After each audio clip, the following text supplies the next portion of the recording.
So the consequences of understanding a new market are essential for a startup. This was a startup killer for decades.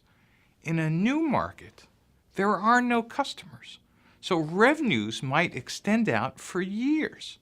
In fact, if you think about what happened during the dot-com bubble in the beginning of the 21st century, is every startup executed like they were in an existing market. They hired salespeople, they spent marketing dollars in scale of tens of millions of dollars trying to create end-user demand for a market that didn't exist.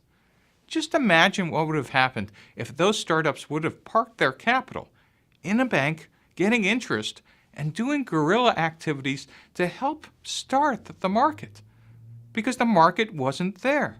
There is no way any individual startup can accelerate technology diffusion. So for a new market to take off, lots of things external to your startup need to happen.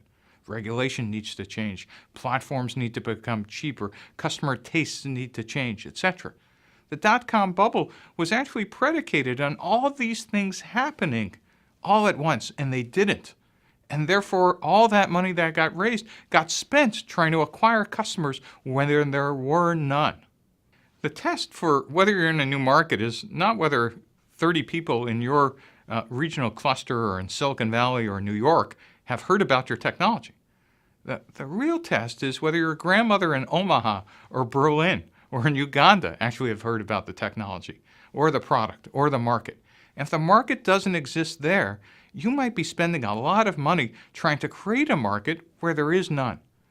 Premature spending is the killer for startups.